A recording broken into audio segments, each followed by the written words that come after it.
All right, so I spent a little time with Stella, and this is like not like a big harvest. This is just sort of like a little haircut of what, yeah, just sort of picking off some of the bigger leaves and helping make room for other some of the other remaining leaves to get more sunlight. So this guy got kind of long in what we would call leggy, as I'm learning. I don't know what it is. I don't think. Actually, now that I think about it, if I got arugula, I don't know which one it is, but I think this was off my mixed greens. It's getting a little wilty. Some of these got cut 20 minutes ago or so they're getting a little wilty, but they'll be fine. Some koji tatsoi, a couple different greens, but mostly that long leggy guy. And then here I've got mostly Swiss chard, and you can see it's really beautiful and big. Look at this. Look at this. Do you see this? It's like the size of not a dinner plate, but like a side plate.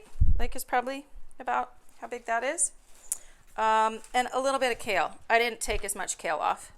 Like I said, this was not as much about harvesting. Oh, there's some kale in there for,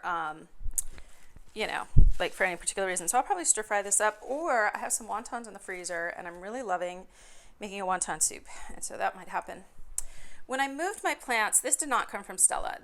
I had two bell pepper plants. One is red, one is green. I don't know which one this is. It could very well be a red one.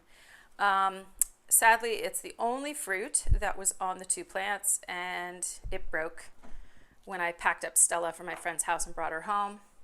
This is a bok choy, and this is a celery that I just got at the grocery store this week and ate. I juiced the celery and just eating the bok choy, however. And it's so easy. You just cut it off, dip it in some water, like let it sit in water.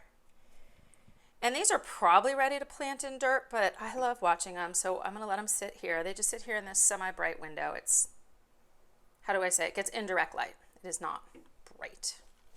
And then finally, I got a few things. So one of my basils looked really bad, like kind of diseased. So I didn't harvest much. This, I'll pick off these icky leaves, but I'll eat some of the good leaves. So that's it. This is, I think, the Thai basil. I think. And a few chives. This is parsley. Again, it looks kind of wilty just because it's been out for a little while. But this is the bowl from this really cool salad spinner I have. A little bit of thyme. I honestly don't know what to do with thyme. I don't know what to do with any of this stuff. But I just throw it in whatever I'm using the greens for, and it just like every bite is like a new surprise flavor. And I'm like, cool, good enough. So probably that's a salad. This is, I don't think I'm gonna do a stir fry. This will go in my wonton soup. Maybe a little bit of it will go in the salad. And yeah, chop some up in the eggs in the morning. Yeah, that's a lot just for me. And then this, like I said, my little herby herbs will just get thrown in wherever. So that's what I harvested today.